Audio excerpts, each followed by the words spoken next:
Hello all dear friends welcome back to my channel GSM studyline. देखो आज आपण गोटे मोस्ट इंपोर्टेंट अपडेट जहाँकि देखो आज अच्छी राज्य कैबिनेट बैठक जोटा कि आपण देखिपारे आज डेट हूँ 16 तारिख एवं आज संध्यारे जदि कहवा जोटा कि गत कालीर यहाँ न्यूज अनुजाई आज पेपर बाहर जे आसंता काली संध्या 6:30 राज्य कैबिनेट बैठक अनुष्ठित होगा ଏବଂ मुख्यमंत्री नवीन पट्टनायक अध्यक्षतार अनुष्ठित होगा उक्त बैठक में नगर उन्नयन वाणिज्य और परिवहन समेत विभिन्न विभाग गुरुत्वपूर्ण प्रस्ताव उपर जोटा कि मोहर बाजिब आपको साधारण निर्वाचन यह पूर्व ओडिशार सबु वर्गर विकास को दृष्टि रखी केतेक गुरुत्वपूर्ण योजना संपर्क में निष्पत्ति नियाजिबार प्रस्ताव थिबा जना पड़ी। तो आपण मैंने देखिपारे निहाती जोटा कि देखंतु आज संध्यार राज्य कैबिनेट बैठक तो जो कि आपण मोस्ट इंपोर्टेंट अपडेट रही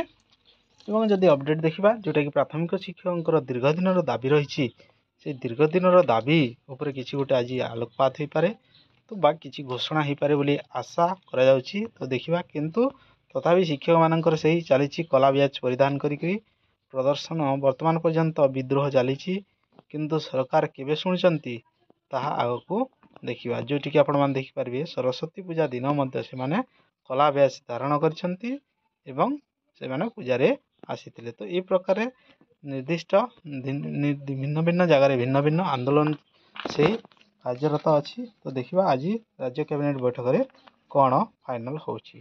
तो आपण माने आम चैनल सहित जोड़ी करंतु एवं कौन हम आज राज्य कैबिनेट बैठक में आम निश्चय आपण मानकु जनइबू। तो से पर्यंत आप आम चैनल सहित जोड़ी रहंतु।